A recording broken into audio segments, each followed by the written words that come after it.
rezeki lebih atau tidak, paling enggak kita bahagiakan dulu keluarga kita dulu ya, kasih ke keluarga Keluarga, dulu. diri, jadi urutannya gini, diri, keluarga, tambahan keluarga. Tambahin keluarga, Ya. baru ke orang lain, Masya Allah. Terima kasih Ustadz Maulana. Kita lanjutkan lagi jamaah yang ada di rumah. Ada kisah nih, insya Allah kisah ini bisa menginspirasi kita jamaah. Jadi ya di zaman Nabi ya, ada nih seseorang yang dulunya miskin banget gitu.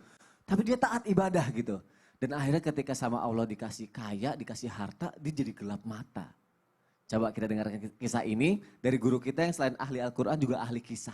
Amin. Amin. Ustadz Syam, Amin. mohon penjelasannya Ustadz. Bismillahirrahmanirrahim. Tapi guruku Ustadz Hilman, Ustadz Maulana, Mas Soni serta guru-guru kami bukan Allah Subhanahu wa taala. Bismillahirrahmanirrahim. Alhamdulillahirabbil alamin wassalatu wassalamu ala asyrafil anbiya'i wal mursalin sayyidina Muhammadin wa ala alihi wa sahbihi ajma'in.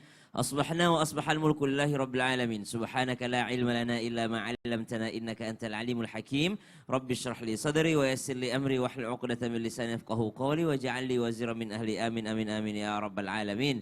Maka tersebutlah orang yang sangat kaya disebutkan atau diceritakan dalam Al-Quran bernama Qarun. Qarun ini bukan orang biasa. Disebutkan dalam Al-Quran, Inna Qarun min qaumi Musa. Sungguh Qarun itu adalah daripada kaumnya Nabi Musa. Kalau disebut kaumnya Nabi Musa, berarti kaum Bani Israel. Tapi alih-alih Allah menyebutkan ia Bani Israel, Allah malah menyebutkan dia adalah kaumnya Musa. Apa maksudnya? Bani Israel itu banyak. Ada yang beriman, ada juga yang tidak beriman. Ada yang ikut Nabi Musa, ada yang tidak ikut Nabi Musa.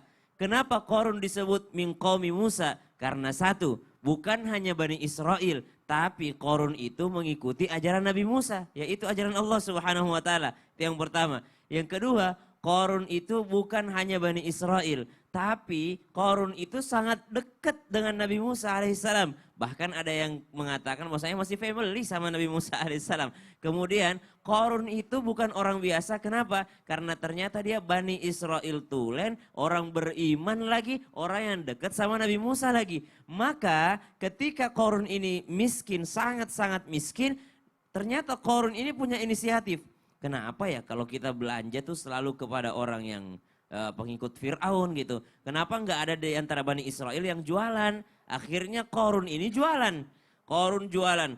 Kalau dia jualan, dia mungkin ada orang Bani Israel yang mau beli, uang saya cuma segini, nggak apa-apa segitu aja, nggak apa-apa segitu aja beli. Maka orang-orang Bani Israel pun mengatakan, kita kalau mau belanja sesama Bani Israel aja. Udah, kenapa? Udah ada tuh yang penjual di antara kita, siapa? Qarun namanya. Ya udah, semua pada belanja sama Qarun. Ada yang nggak cukup duitnya dikasih sama Qarun, nggak cukup duitnya dikasih sama Qarun.